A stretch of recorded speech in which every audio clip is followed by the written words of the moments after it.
Saint Jean nous dit, bien-aimés, aimons-nous les uns les autres, comme il est écrit dans sa première lettre au chapitre 4, les versets 7 et 8. Oui, Saint Jean nous rappelle le commandement annexe au premier, que Jésus-Christ lui-même nous déclare dans Matthieu au chapitre 22, les versets 37 et 40 à 40, et comme dans l'évangile selon Marc, au chapitre 12, le verset 30, ce qui nous éclaire un tant soit peu sur le décalogue au chapitre 6 du Deutéronome, verset 5, et Lévitique, chapitre 19, verset 18. Donc, après avoir mis au silence les Sadducéens, comme le dit l'évangile, donc, après avoir mis au silence les Sadducéens par la pertinence de son enseignement, un pharisien, docteur de la loi, vint demander à Jésus-Christ, Maître, quel est le plus grand des commandements?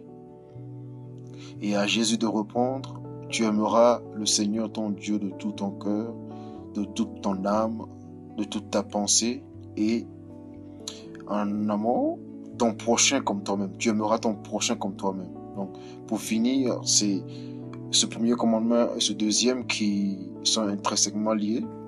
Jésus dit, en commentaire, de ces deux commandements découlent la loi et les prophètes. C'est-à-dire que tout ce qui découle de la pratique, de la foi, viennent de l'amour que nous avons pour Dieu et l'amour que nous avons pour le prochain. Jésus nous apprend donc que le fondement de notre vie chrétienne se base sur l'amour de Dieu et l'amour du prochain. Son disciple bien-aimé reprend cet enseignement à nous aimer les uns les autres, car qui n'aime pas son frère qu'il voit, comment peut-il aimer Dieu qu'il voit? C'est un menteur. Tels sont les mots de Saint Jean.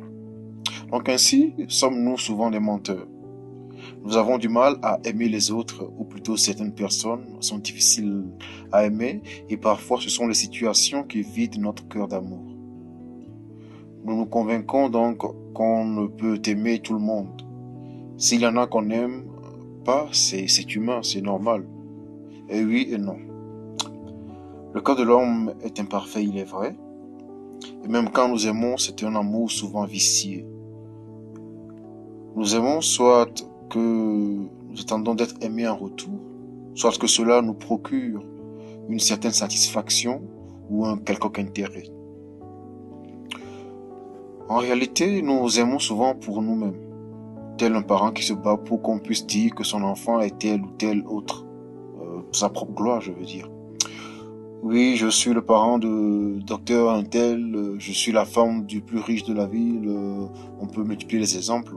Puis souvent, on aime une personne pour l'éclat qu'elle rejaillit vers nous, ou bien voilà, c'est le projecteur sur lequel cette personne nous met. Donc, cependant, Saint Jean nous dit toujours que l'amour parfait bannit la crainte. Si dans une relation, ton souci c'est la peur de perdre l'autre, ou les avantages qui viennent avec l'autre, bien sûr, eh bien cet amour doit évoluer. Si la peur est d'être blessé dans la relation, là encore, l'amour doit évoluer. Pareil pour un amour qui contrôle, un amour qui isole, un amour qui ne rend pas libre, un amour qui n'épanouit pas. Saint Jean nous réinvite donc à un amour pour l'amour, aimer pour aimer. L'amour humain n'est pas parfait, nous l'avons dit, mais n'est-ce pas la quête de la perfection, l'effort de ressembler à notre Père qui est dans les cieux, qui fait de nous des saints? Au lieu de repousser l'amour comme au-delà des capacités humaines, n'est-il pas l'idéal que doit viser le chrétien? La parole de Jésus est irrévocablement claire. Nos jeûnes, nos prières, nos évangélisations, nos pratiques, notre assiduité à la messe et toutes nos dévotions n'ont de sens chrétien, profondément chrétien que vécu dans l'amour. Donc quand nous aimons, c'est Dieu qui aime en nous et apporte cet amour à la perfection. Ce n'est pas à proprement parler une performance spirituelle. Quand on dit d'aimer, c'est pas une performance à faire. Comme dit Saint Paul, c'est l'Esprit Saint qui prie en nous. De même, c'est l'Esprit de Dieu qui aime en nous. Tout comme l'Esprit ne prie pas en nous malgré nous, Dieu ne porte pas l'amour à la perfection en nous malgré nous. Il nous demande notre volonté, notre coopération. Dieu, dans toutes ses œuvres providentielles, dans toutes ses œuvres qui nous conduisent au salut, il demande toujours notre coopération. Nous ne sommes pas des pantins, nous ne sommes pas là à assister. Il est puissant, il peut tout faire, mais il demande que nous participions. Et c'est ce qui nous grandit aussi. Donc, c'est nous qui devons nous disposer à accueillir l'action de Dieu en nous. C'est nous qui nous mettons en situation, en état d'accueillir cette grâce-là que Dieu nous accorde, cette œuvre-là que Dieu essaie de faire en nous. Et c'est pourquoi il faut aussi noter que aimer, ce n'est pas seulement accepter dans son cœur ou d'accueillir dans notre cœur les autres. Saint Jacques nous demande quelle est cette foi qui ne s'accompagne pas d'œuvre. Légitimement, nous pouvons reformuler cette question en nous demandant, mais quel est cet amour sans acte? Peut-on aimer sans aucun signe? Du moins visible. Tant qu'on aime, c'est bien, mais les actes prévalent à l'intention.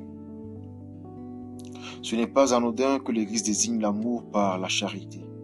Bien souvent, nous avons vite fait de résumer la charité à l'aumône. Celui-ci n'est qu'un aspect de la charité. Être charitable, c'est aider l'autre dans la mesure de notre potentiel à s'élever. Cela revient à dire qu'aimer, c'est aider la personne aimée à mûrir. Eh bien, nous avons essayé de voir qu'aimer, c'est laisser Dieu en nous aller vers les autres et les accueillir en nous. Qu'ils soient chrétiens ou non. Il est bien de le préciser, car si nous n'aimons que nos frères ou ceux qui nous aiment, que faisons-nous de particulier? Les païens n'en font-ils pas autant? Donc, nous chrétiens devons apprendre à nous aimer d'abord, bien sûr, et aussi à aimer les autres. À nous aimer nous-mêmes, en tant que personne. Moi, en tant qu'individu, je dois apprendre à m'aimer. C'est souvent difficile d'aimer une personne si on ne s'aime pas soi-même, si on n'a pas une bonne estime de soi. Comment peut-on aimer l'autre? Donc, cela revient tout d'abord à s'aimer soi-même, à aimer l'autre, et en tant que chrétien, à aimer tout le monde en fait. Tout le monde est notre prochain, comme nous le montre la Bible, avec la parabole du bon samaritain. Donc, si tu ne fais qu'aimer les chrétiens ou chrétiennes, il faut évoluer. Donc, aimer aussi, nous avons vu, c'est agir. Donc, éviter le silence devant l'injustice, éviter la complaisance devant l'erreur. On ne veut pas blesser, on ne veut pas, se fait passer pour le donneur de leçons, on ne veut pas, et puis finalement on ne fait rien. On est juste là à prier. La prière, c'est très bien, il le faut. Mais en plus de la prière, nous devons aussi agir. Donc, c'est agir à faire avancer les choses et à faire grandir les gens. Donc, c'est ce que nous pouvons retenir de ce verset biblique de Saint Jean qui nous dit, bien-aimés, aimons-nous les uns les autres. Et cet amour doit être vrai.